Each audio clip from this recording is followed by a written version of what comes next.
izin. Ya.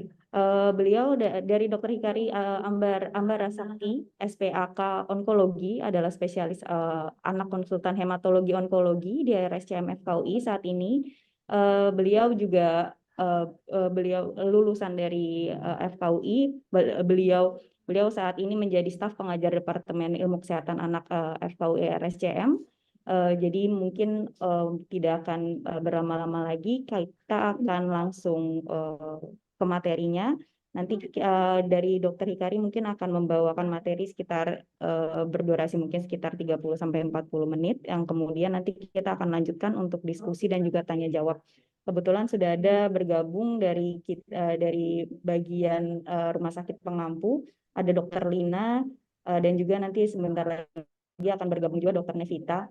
Jadi nanti mungkin setelah ini kita akan mendengarkan materi dari Dr. Hikari. Silakan Dr. Hikari. Ya, baik. Terima kasih. Selamat pagi. Assalamualaikum warahmatullahi wabarakatuh. Saya ucapkan terima kasih atas kesempatan untuk bicara pada forum ini. Oke, saya share screen dulu sebentar.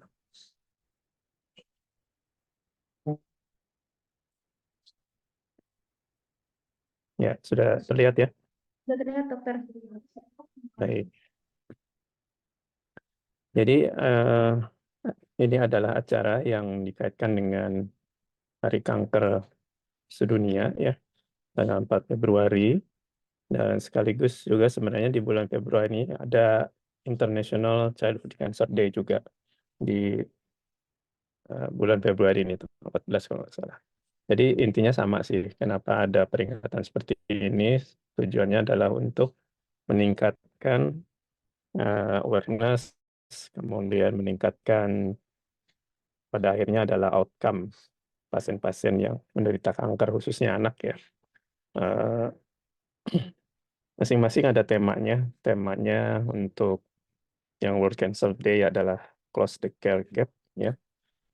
Kemudian pada ICCD ini temanya adalah Equal Access to Care ya, for all children with cancer.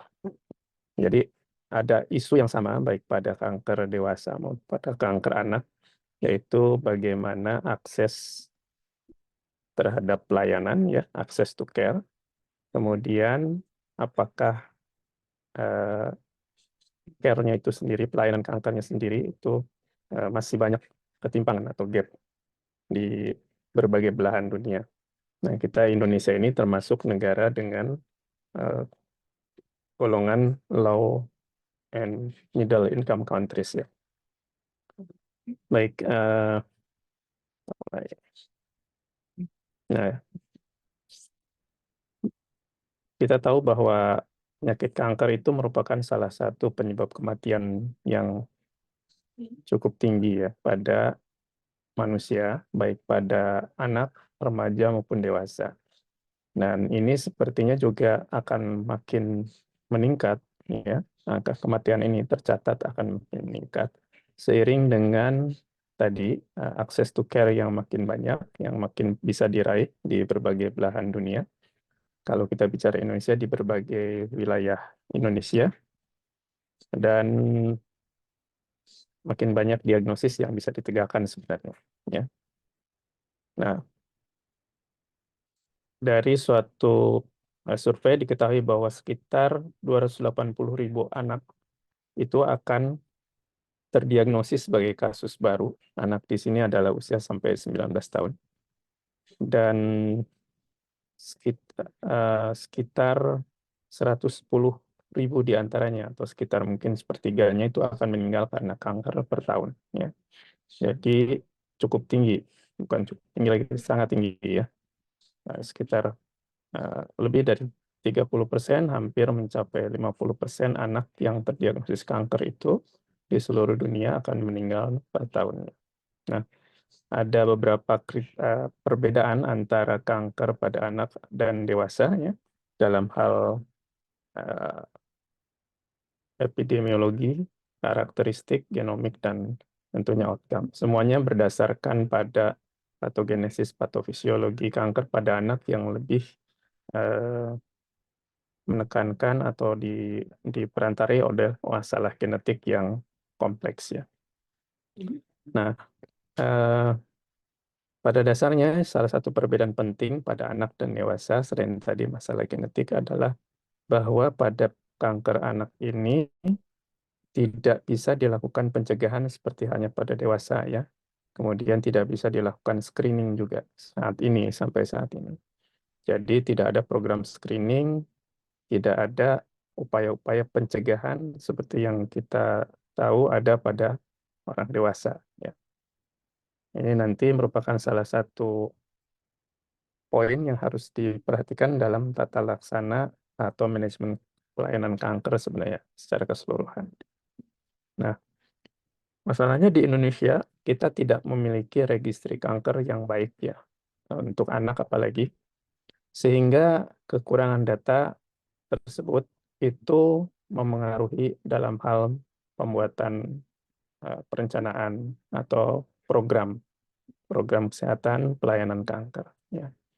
Walaupun ada data-data, tapi data ini bukan data nasional yang sifatnya bisa menjelaskan atau mewakili data seluruh negeri, ya, tetapi biasanya bersifat regional atau bahkan hanya berpusat pada satu center saja misalnya.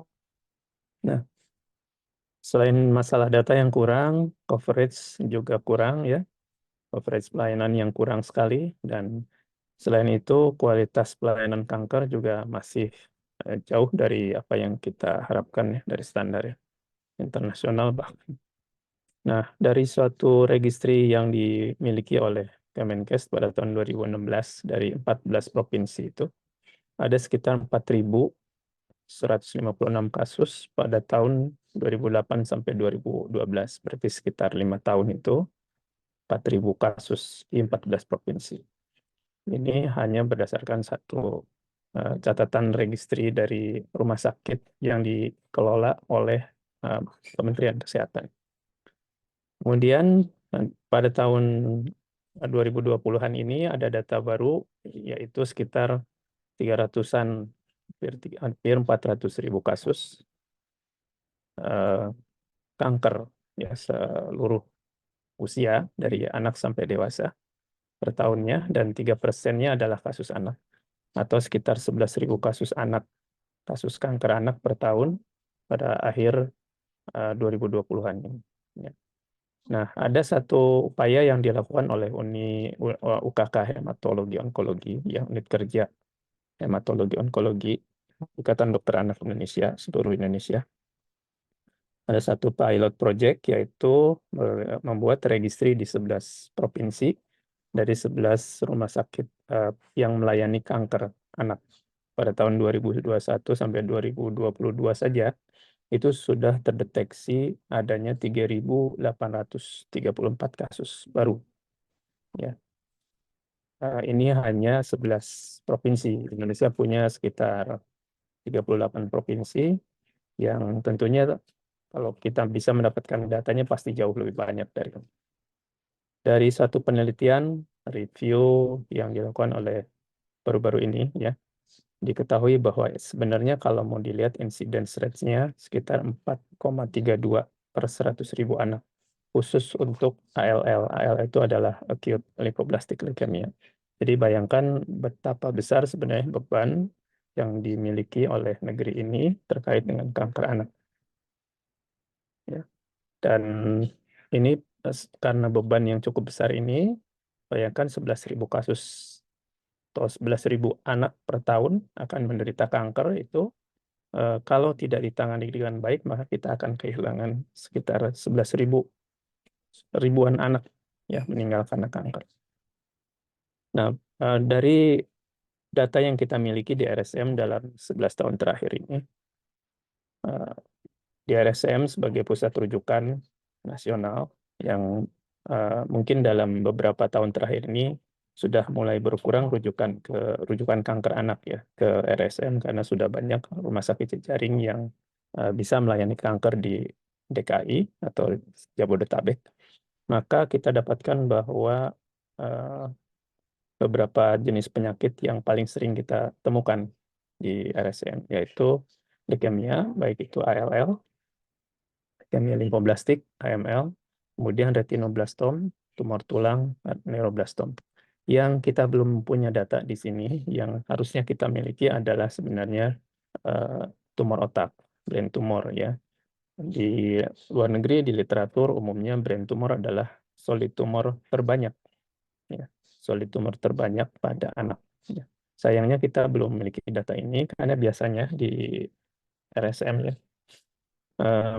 jalan masuk pasien kanker otak pada anak itu bisa dari neurologi, bisa dari bedah, bisa dari anak ya. Jarang yang justru datangnya ke hematologi onkologi anak. Ya.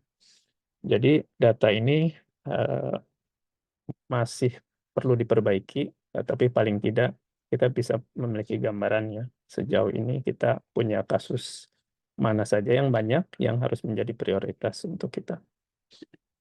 Nah, ini juga masih di RSM ya. Kita lihat bahwa retinoblastom itu merupakan satu solid tumor yang tersering di kita. Ya, walaupun harusnya di negara-negara lain itu retinoblastom biasanya nomor 5, nomor 6. Di negara-negara maju yang biasanya lebih banyak brain tumor, lebih sedikit retinoblastom. Ya. Nah, untuk solid tumor sendiri sekitar 15-20 kasus baru per bulan ya.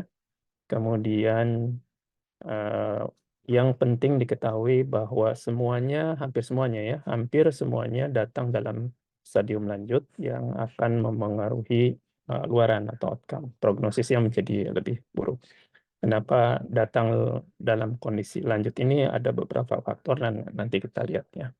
Nah, dari semua itu sebenarnya yang penting dari data epidemiologi yang cukup besar, kemudian adanya datang dalam keadaan late onset dan late stage dan sebagainya, kita memiliki masalah utama yaitu outcome yang sangat buruk bila dibandingkan dengan negara-negara maju ya. Dan adanya gaps antara negara-negara berkembang dan kita sebagai negara yang termasuk LMIC ini dalam hal tadi, terutama masalah registri, data yang kurang ada, pengobatan yang tidak tersedia dengan baik. Ya. Nah, tapi masalah ini sebenarnya bukan masalah Indonesia saja.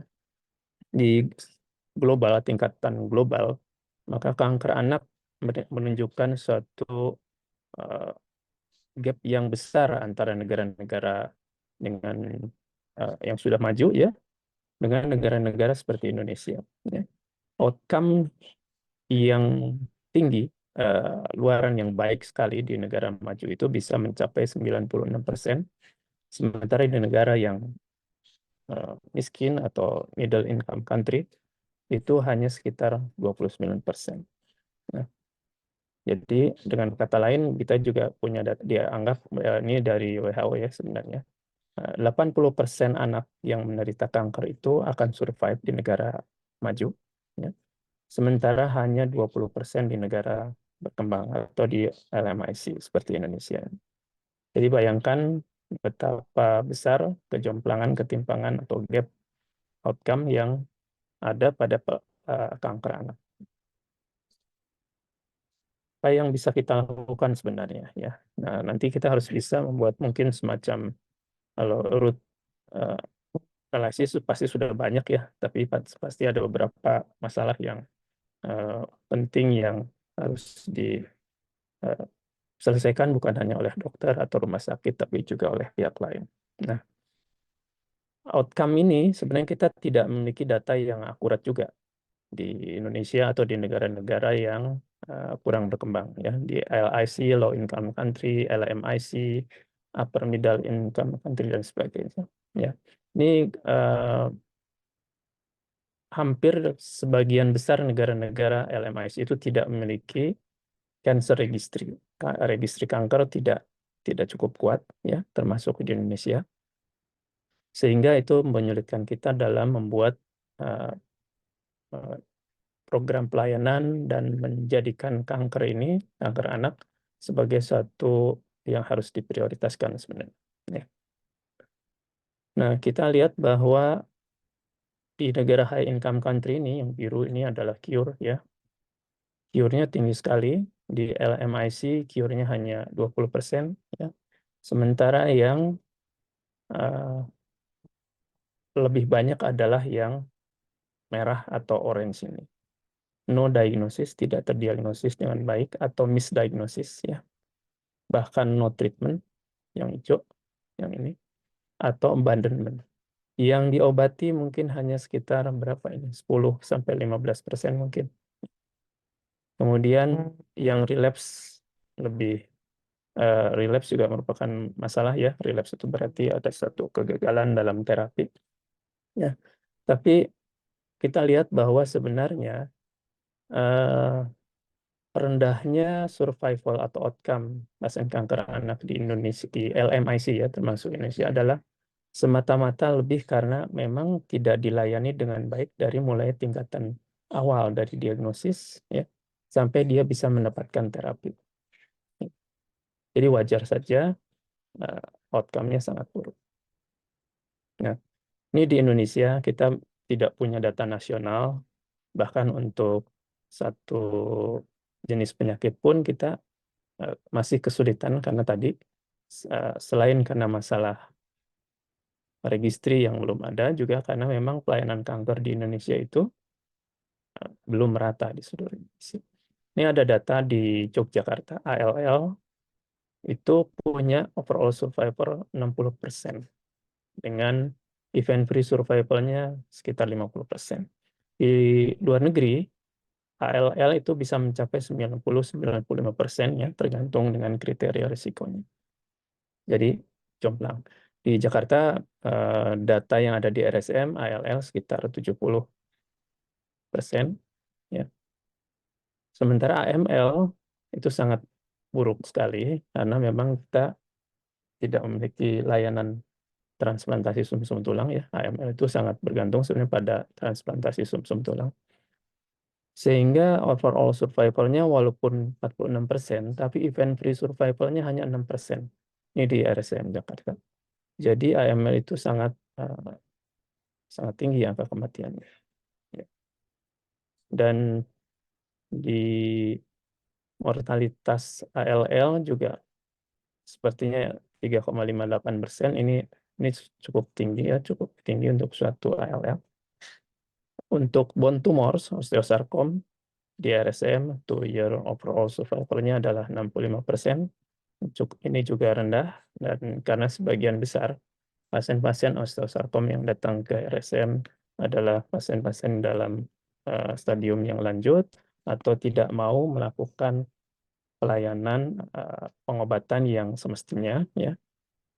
Rhabdomyosarcoma di Jogja sekian persen, 70-an persen.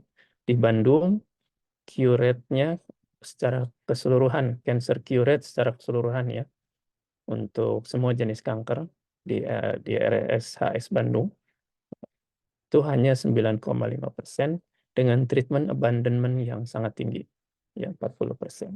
Ya. Nah, ini Indonesia di peta ini berwarna merah muda ya, artinya net survival untuk 5 tahun adalah 20-25% untuk semua jenis kanker anak. Nah, apa sih sebenarnya masalahnya? Masalahnya tadi yang pertama, diagnosisnya tidak baik ya. Tidak baik itu dalam arti misdiagnose atau delay. Ya.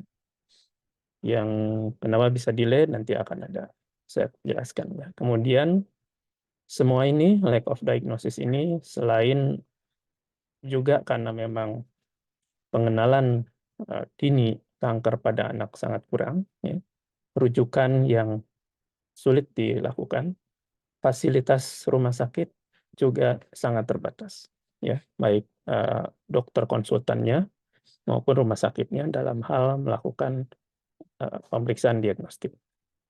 Akses yang terbatas ini banyak faktor, yaitu masalah finansial utamanya, kultur, ya, dan edukasi masyarakat yang kurang baik. Indonesia memiliki masalah geografik yang sangat rumit ya, karena Indonesia merupakan suatu kepulauan yang luas ya. Sementara penyebaran dokter dan rumah sakit yang bisa melayani kanker itu sangat terbatas. Masalah lain adalah abandonment of treatment ini yang dipengaruhi oleh budaya uh, salah pengetahuan ya, hoax dan sebagainya, dan masalah finansial. Walaupun sudah ada BPJS, tetap merupakan suatu masalah.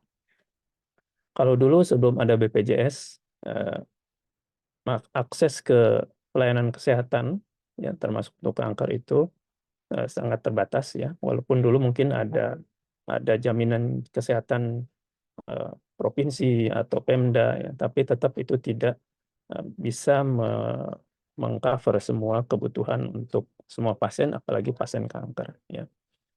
Nah, dengan kondisi seperti itu, pada saat itu maka sebenarnya abandonment of treatment ini merupakan suatu masalah yang besar. Jadi sebagian besar tidak bisa melakukan pengobatan karena memang tidak ada biaya. Nah, eh, itu juga yang merupakan salah satu penyebab diagnosis yang terlambat pada pelayanan kanker di Indonesia. Median total delay-nya ya, harinya, median total delay dalam hitungan hari untuk bisa didiagnosis itu eh, secara total untuk pelayanannya adalah 70 hari.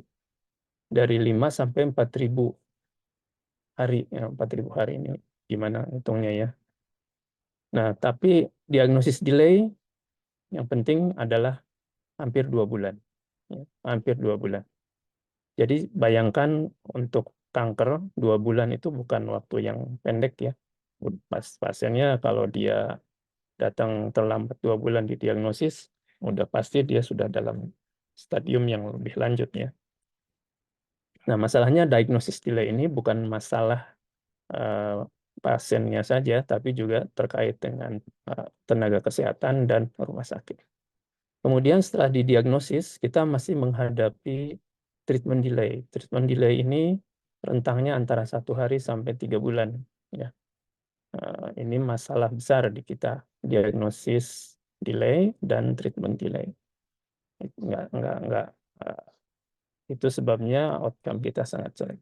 Nah, untungnya sekarang ada beberapa hal yang bisa dianggap sebagai nilai positif, yaitu BPJS ya, Coverage Universal Health Coverage di Indonesia ini pada dasarnya sudah cukup banyak membantu untuk pelayanan kanker anak di Indonesia. Walaupun demikian masih banyak juga keterbatasan ya, pasti banyak keterbatasan dalam BPJS ini karena rumit ya, seringkali administrasi BPJS ini tidak mendukung kebutuhan pasien ya. Kemudian juga tentunya tetap tidak mengcover masalah selain pengobatan di rumah sakit, seperti transport ya, untuk rujukan itu harus keluar dari eh, dana pasien sendiri.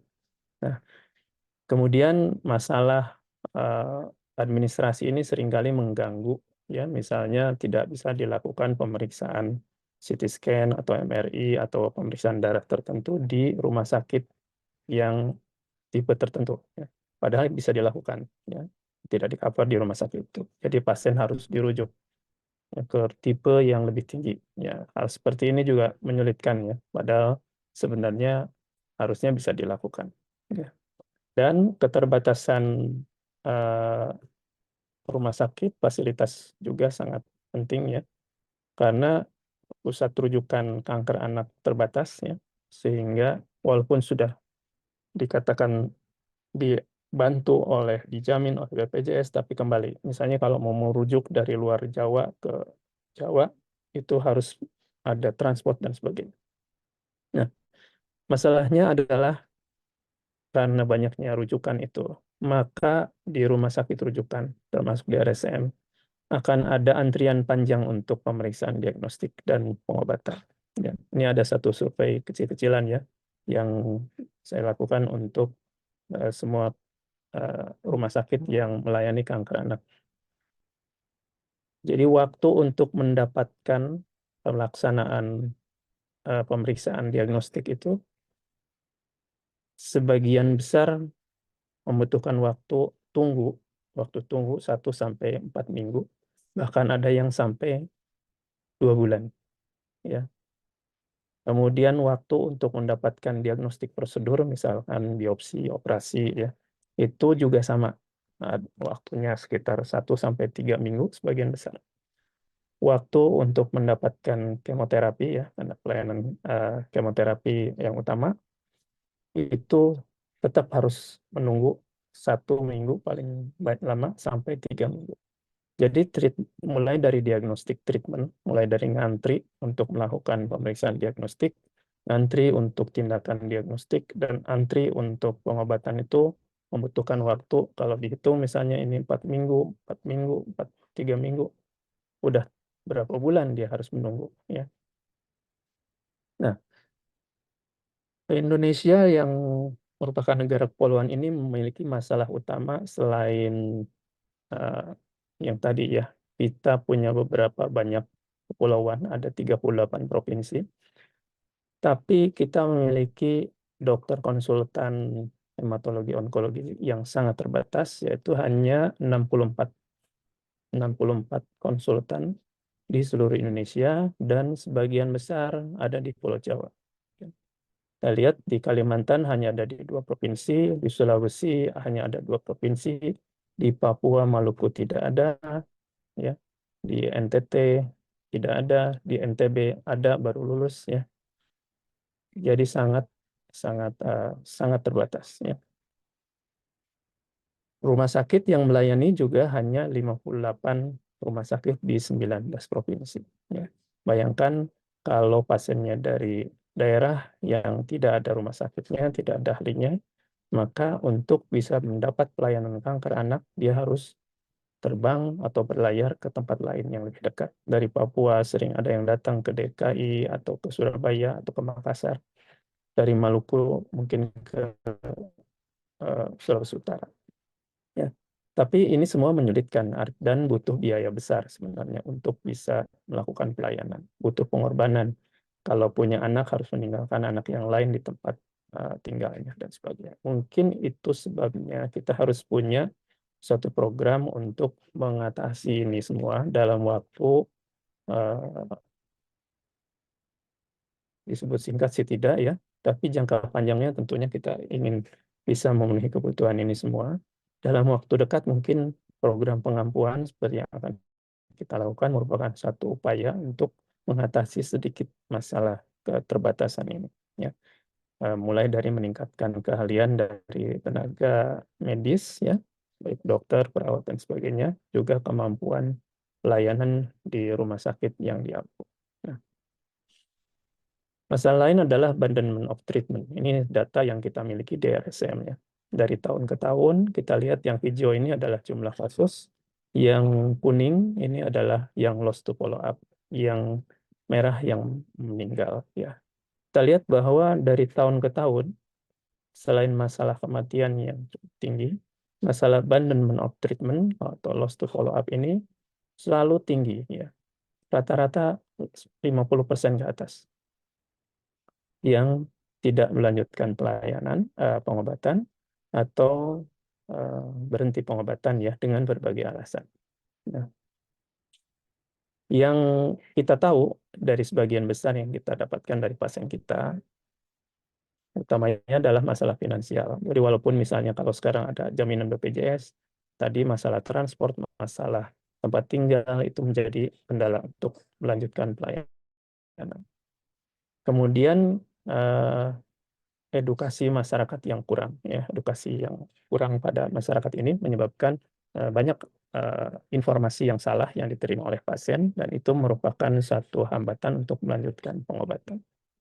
Nah, ada satu penelitian juga di seluruh dunia, ya, bahwa memang di negara Asia, ya, terutama termasuk kita Indonesia, yang menyebabkan adanya tingginya abandonment of treatment itu adalah rendahnya status sosial ekonomi.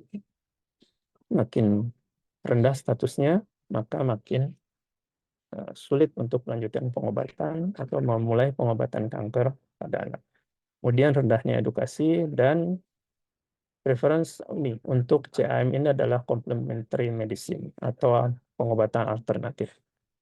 Sampai saat ini kita masih sering menemukan pasien yang tidak mau melanjutkan pengobatan atau tidak mau mendapat pengobatan di rumah sakit karena lebih memilih untuk melakukan pengobatan alternatif.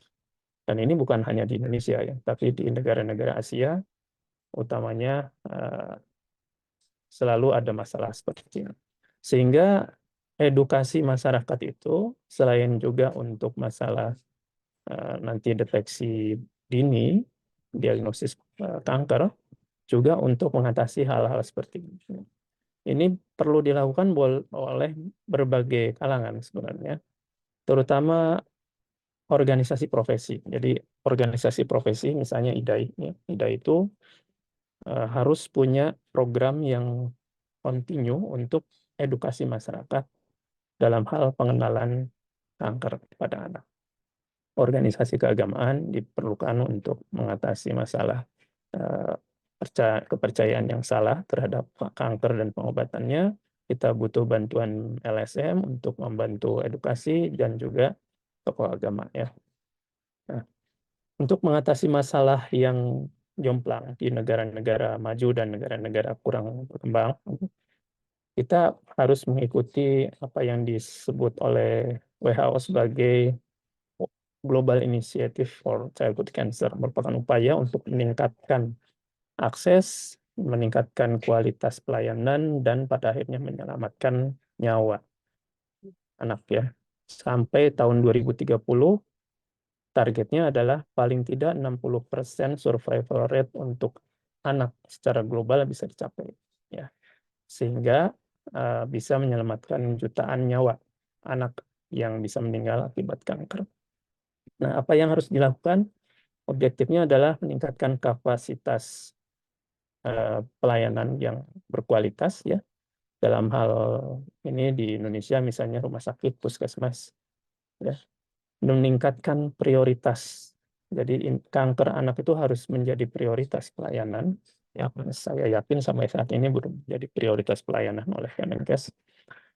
Ya, dan bisa dilakukan secara nasional ya.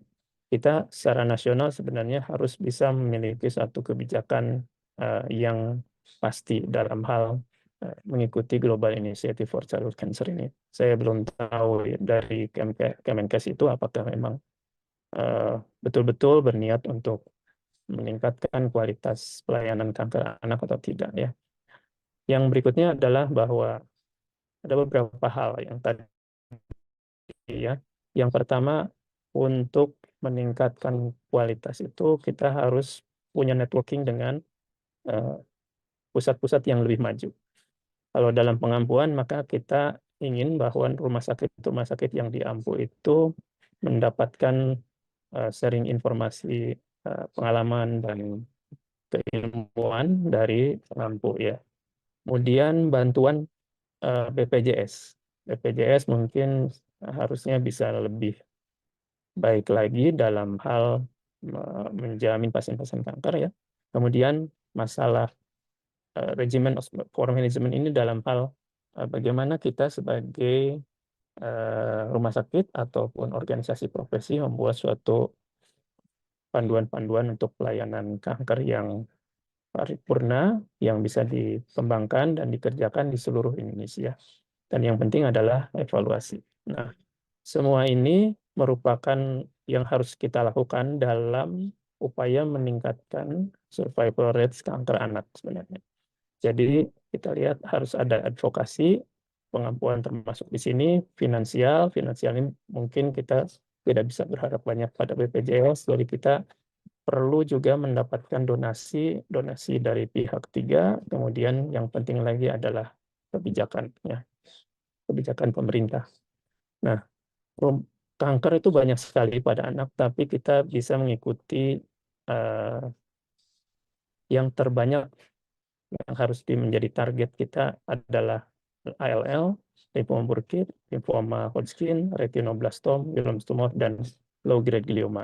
Ini merupakan suatu upaya fokus yang harus kita ikuti ya untuk melakukan pelayanan kanker, meningkatkan pelayanan kanker. Kenapa demikian? Karena dia semua ini yang paling banyak ditemukan, highly curable ya, dan secara keseluruhan mencapai 50-60% kasus kanker. Jadi kalau kita bisa mengatasi 6 masalah ini sebagai fokus, maka cukup baik untuk tahap awal sampai tahun 2030 ini. Nah, dalam cancer care pathway itu ada early detection, diagnosis, treatment, dan survivor care. Ya, masing-masing ada ininya. Nah, apa yang bisa kita lakukan? Untuk early detection kita berharap untuk lebih memberdayakan masyarakat sebenarnya. Bagaimana masyarakat lebih waspada, lebih mengenali gejala-gejala dini kanker. Untuk itu kita butuh mengedukasi masyarakat. Siapa yang berperan? Pemerintah, organisasi profesi, atau LSM. Yang berikutnya adalah meningkatkan rujukan dini. Rujukan dini artinya dari primary healthcare, puskesmas ya, untuk segera bisa mendeteksi dan segera merujuk. Ini bukan sekedar nakesnya saja paham, tapi juga harus bisa memberdayakan puskesmas supaya bisa melakukan rujukan dini, ya, misalnya difasilitasi oleh pemerintah. Dan yang berikut untuk diagnosis, treatment, dan survivorship care ini, kita membutuhkan pemberdayaan rumah sakit dalam hal kapasitas, kapabilitas. Waktu isu yang penting adalah waktu tunggu harus dikurangi, diagnosis cepat, terapi cepat dan tepat. Untuk itu kita butuh suatu tim multidisiplin, suatu rumah sakit yang memiliki ketersediaan obat, alat, dan sebagainya. Kemudian pemberdayaan ahli SDM dalam hal ini kita bisa melakukan dengan upaya pengampuan atau networking baik secara lokal maupun global. Kemudian syaratnya harus ada kebijakan, harus ada kemauan, dan harus continue serta progresif. Continue dan progresif. Artinya continue dan makin berkembang, makin meningkat kualitasnya. Jadi saya kira itu yang penting ya. Kemudian di tim, kalau kita mau membuat suatu pelayanan onkologi anak di rumah sakit, maka ini hal-hal yang harus ada ya. Ada konsultan anaknya, konsultan onkologi anak, ada patologi klinik, patologi anatomi, radiologi diagnostik, radiasi onkologi, bedah, terutama bedah anak, ortopedi, dan bedah saraf. Kenapa? Karena ini yang paling sering ya. Kalau ada lebih baik, yang lebih beragam tentunya lebih baik. Nah, baik, saya kira itu saja yang saya sampaikan. Terima kasih. Mudah-mudahan bisa membuka wawasan kita untuk bisa melakukan suatu pelayanan kanker anak yang baik dan makin berkembang, ya, makin baik juga untuk anak. Terima kasih. Baik, terima kasih banyak Dokter Hikari. Iya dok, setuju. Terima kasih banyak atas presentasinya yang sangat komprehensif dan juga lengkap dokter. Izin juga berarti memang untuk meningkatkan survival itu dari pasien kanker anak juga memang perannya itu dari segala macam aspek, dari secara multidisiplin, biar semuanya berjalan dari mulai masyarakatnya sendiri, dari tenaga kesehatan, dari PKM, LSM, kemudian pemberdayaan rumah sakit dan juga jejaring ya dok ya. Dan kemudian memang untuk jejaring dan untuk pemberdayaan ini yang diharapkan dari program pengampuan ini ya dok. Makanya dari program pengampuan RSCM ini, di mana rumah sakit RSCM sebagai rumah sakit ampuan yang rumah sakit yang mengampu ada 5 rumah sakit ya dok, terutama dari bagian Kalimantan Selatan, Kalimantan Barat, Lampung, dan juga Banten. Sudah bergabung juga di sini dari rumah sakit ampuan dan juga ada juga dari Dokter Teni. Mungkin ada yang mau disampaikan juga dari Dokter Teni. Izin dokter, silakan dok.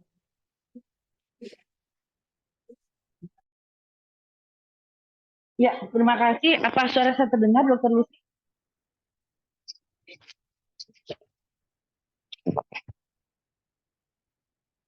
Apa suara saya terdengar, Dokter Lucy? Terdengar Dokter Teni. Ya, terima kasih. Terima kasih Dokter Hikari yang sudah menyampaikan tantangan pada penanganan kanker di Indonesia ya. Memang untuk alasan itulah yang sudah disampaikan oleh Dokter Hikari, kita membentuk mungkin Kemenkes akhirnya membuat kita adanya jaringan pengampuan ini.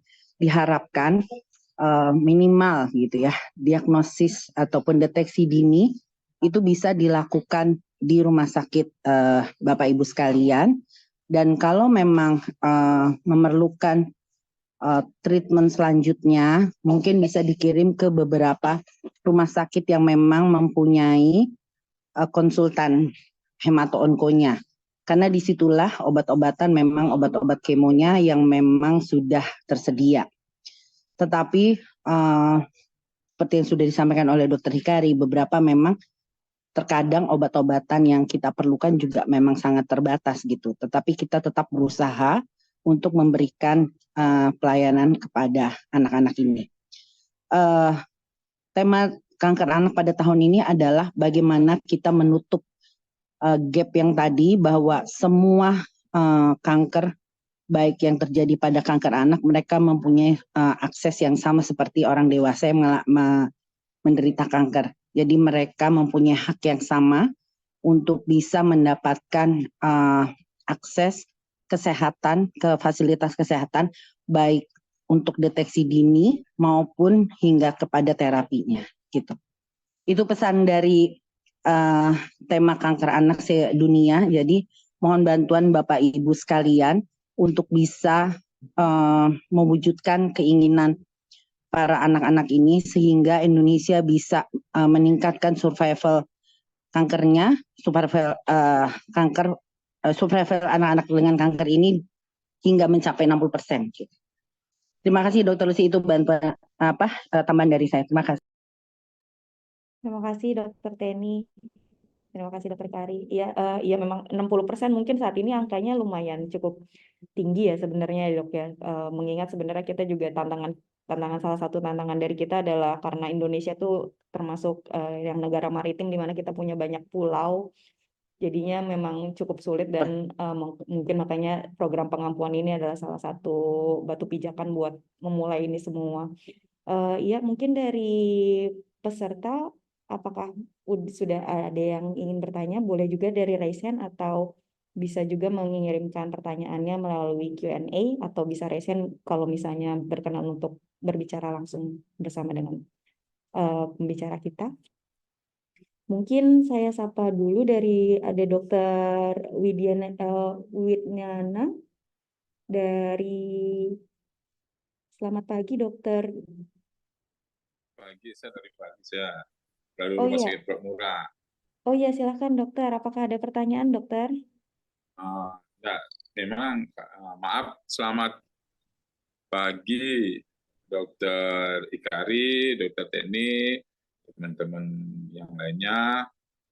Sebenarnya masalahnya mungkin sama ya, karena kita sering menerima pasien-pasien yang telah diagnosisnya sudah kondisi sudah parah baru datang ke Rumah Sakit Murah. Kemudian memang masalah memang ada obat-obat yang kurang ya, tidak ada seperti sekarang kami merawat retinoblastoma, memang retinoblastoma mulai ada banyak, etopusit juga ya tidak ada, masih proses.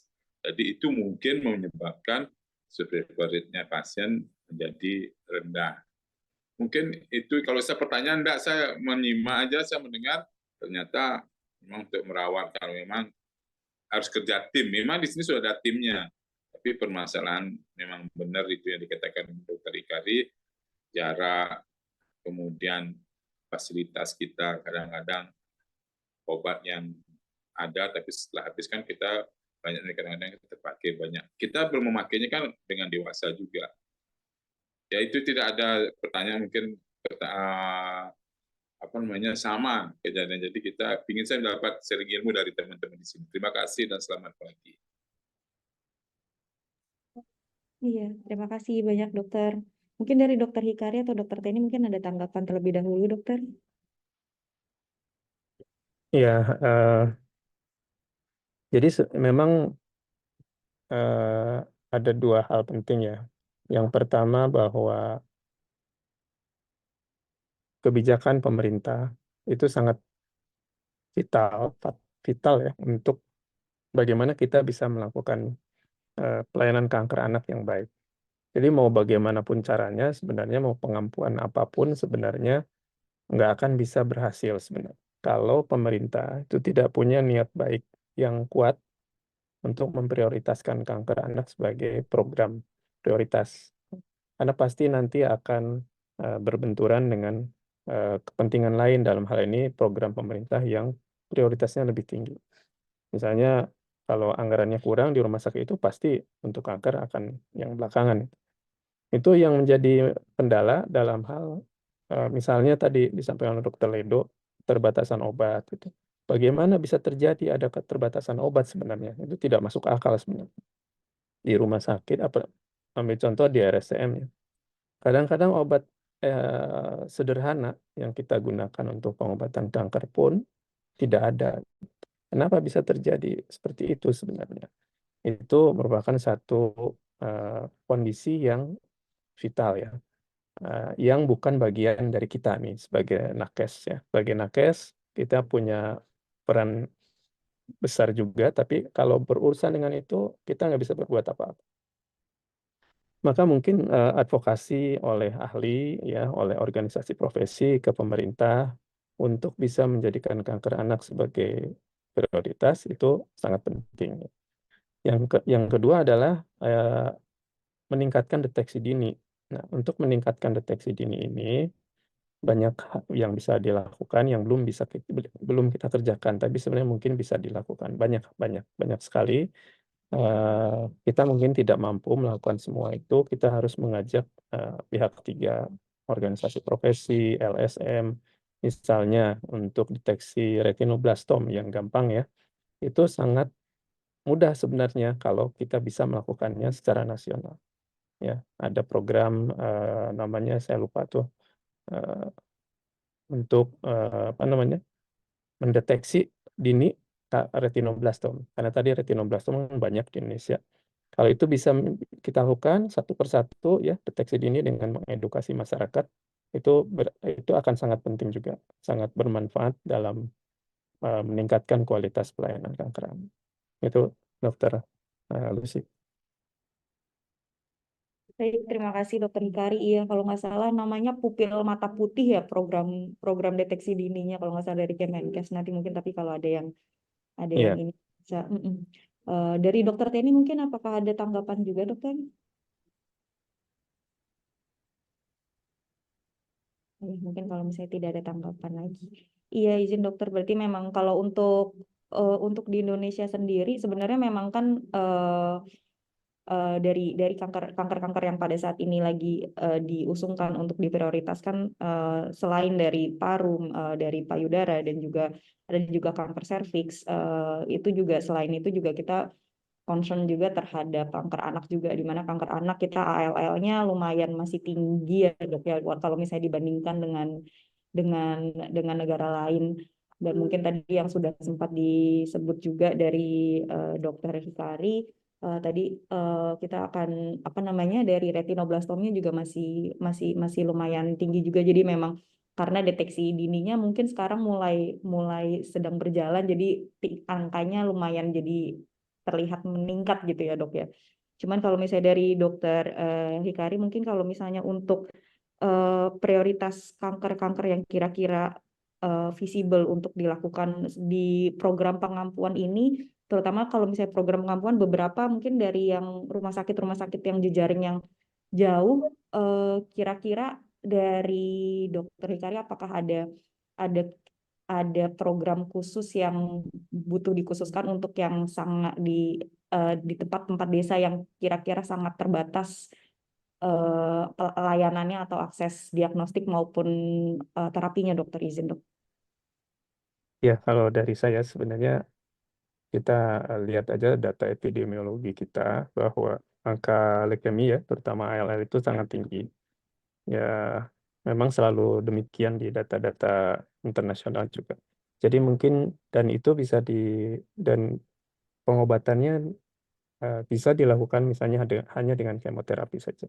tidak perlu ada operasi dan sebagainya. Jadi mungkin itu prioritas utama yang harus bisa kita kerjakan awal adalah bagaimana kita bisa melakukan pengobatan atau tata laksana leukemia yang lengkap ya. Kalau misalnya tumor otak pasti butuh ahli yang lainnya yang mungkin belum ada di daerah. Tapi LLA itu satu dia angkanya tinggi, insidensnya tinggi. Yang kedua juga dia bisa dilakukan dengan relatif sederhana pengobatannya hanya dengan kemoterapi. Kalau mau satu ya itu aja dulu. Baik, siap. Siap, dokter. Izin mungkin ini karena waktunya lumayan agak mepet. Ada lagi jika ada yang ingin bertanya atau menanggapi mungkin dari dokter Teni mungkin apakah ada tambahan lagi dokter? Ini Atau ada pertanyaan, ada permintaan dari Dokter oh iya, Bagus. silakan izin Ah. dokter dari dokter Bagus, izin dokter Teni dan dokter Hikari kalau boleh ada rutin pertemuan kasus-kasus yang Ya. mungkin menjadi masalah bagi kami di daerah. Ya, saya kira ini satu usul yang baik ya. Kita ada beberapa pertemuan, tapi mungkin belum terprogram dengan baik ya. Saya kira ini usul yang baik. Kita bisa mulai dengan rumah sakit pengampu, tapi mungkin ini lebih ke arah program organisasi profesi ya. UKK Hematologi Onkologi itu punya program juga untuk networking seperti mentoring dan networking seperti ini ya, atau pembahasan kasus-kasus yang sulit ya. Ada juga yang beberapa melakukannya dengan luar negeri juga ada ya di secara online ya. Saya kira itu bisa diikuti dan kalau perlu mungkin nanti kita akan buat program yang lebih baik lagi untuk itu. Saya kira itu. Terima kasih. Nanti mungkin akan kita susun programnya untuk rutin terkait pertemuan kasus-kasus ini ya dok ya. Baik, terima kasih dokter Bagus atas masukannya. Jika tidak ada lagi pertanyaan, izin dari dokter Teni atau dokter Hikari apakah ada yang mau disampaikan terlebih dahulu? Saya cukup. Terima kasih. Karena waktunya sudah mepet juga, sebentar lagi sudah mendekati jam 10. Mungkin kita tutup terlebih dahulu, tapi mungkin kita foto terlebih dahulu ya dok ya izin. Mungkin dari dokter Teni, dokter Adoy, mungkin kita bisa buka kameranya, izin dokter. Oke, saya izin foto terlebih dahulu. 1, 2, 3. Oke, siap. Baik, sudah selesai untuk acara hari ini. Terima kasih banyak, Prof. Dokter, teman-teman sejawat sekalian, Bapak Ibu yang sudah bergabung. Mungkin kita akan melanjutkan ke acara webinar series selanjutnya. Terima kasih telah bergabung. Untuk acara pagi ini bersama dengan Dokter Hikari, secara resmi kami tutup. Terima kasih banyak, Dokter Hikari, Prof. dan Dokter. Selamat pagi. Assalamualaikum warahmatullahi wabarakatuh. Waalaikumsalam. Terima kasih banyak, Terima kasih. Mohon izin live. Prof. Iya, Prof.